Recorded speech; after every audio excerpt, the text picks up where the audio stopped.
cab of the Union Pacific Big Boy steam locomotive, a fully functional, fully operational Big Boy steam engine. I'm sitting in the fireman's seat. Fireman's a very important job on a steam locomotive. The fireman provides all the power for the steam engine. So this locomotive was converted in 2019 to burn fuel oil. That's the sound you're hearing right now. You can hear that sound of the atomizer. That is, as that name implies, it's breaking those little oil droplets and combining them with fuel. And that's kind of the really neat nuance of a steam locomotive that is run by the seat of your pants. A lot of long apprenticeships to learn all the various jobs on a steam locomotive that build up to being able to assume this role and handle the responsibility of a steam locomotive fireman. The progression from there, of course, is steam locomotive engineer. Again, years of good long apprenticeship, understanding all the systems of the steam locomotive, how it works, how to take things apart, how to troubleshoot them. Most often, you don't encounter too many problems while the locomotive is operating, but every now and then you do. Remember, this is an 85, well, coming on 86-year-old locomotive now, and there are old technologies and old things, and with that comes a chance something might have a minor malfunction.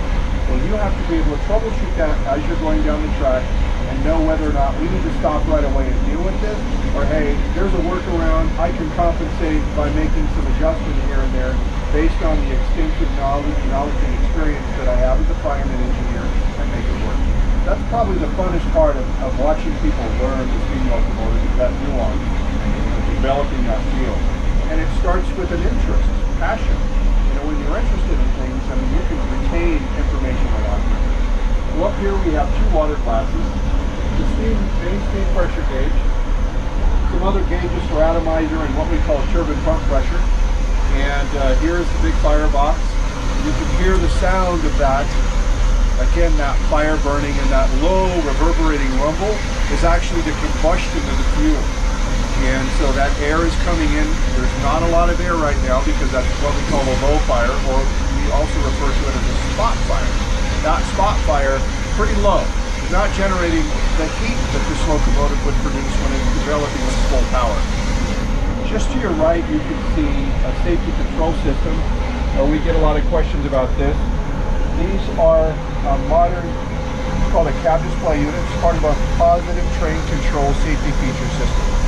Something that we've developed and installed fully on the Big Boy. It's fully functional, operates just like any other train.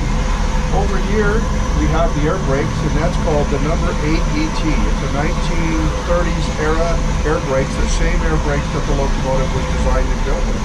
So it has the same air brake functionality as all the other railroad locomotives, but it's specialized in that it's custom for the Big Boy. You can also see, this is Ted Schulte, locomotive fireman. Part of operating a big locomotive like this is you're leaning out the window. You're experiencing all the sensory sounds and feels and smells of the locomotive, plus you're looking ahead of the right-of-way, looking ahead of the track.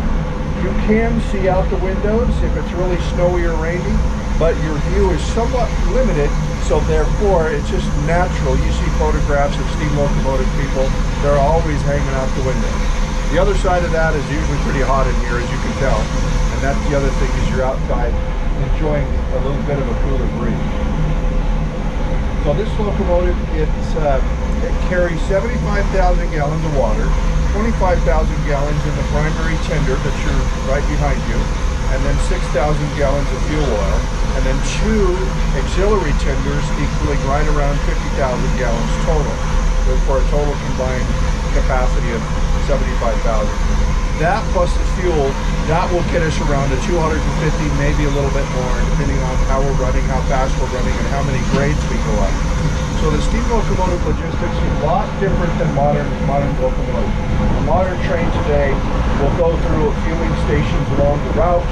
The engine oil is checked and various other things are checked, but they will typically operate thousands and thousands of miles without a lot of human intervention.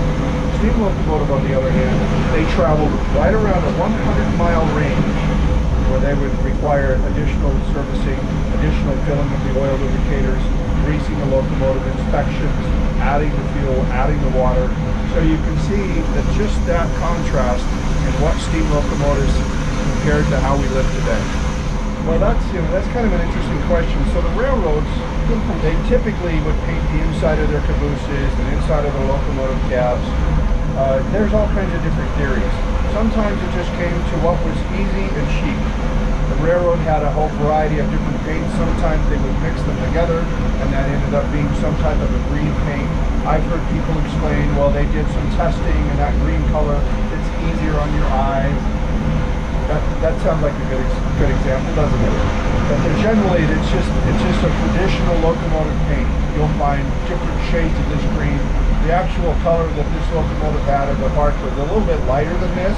This is forest green from Home Depot. So that's what it is now.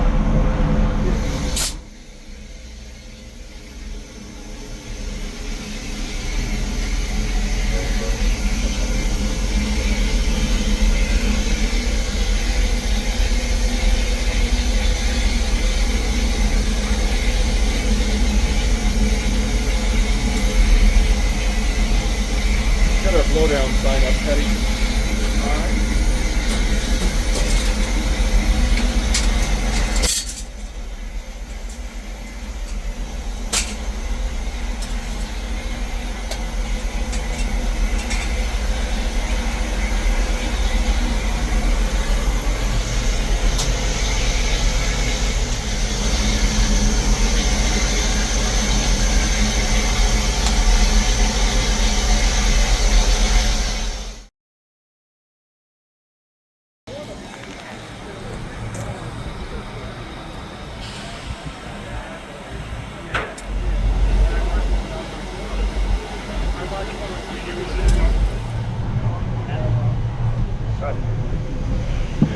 Yeah, that's real serious. Well, he needs to find him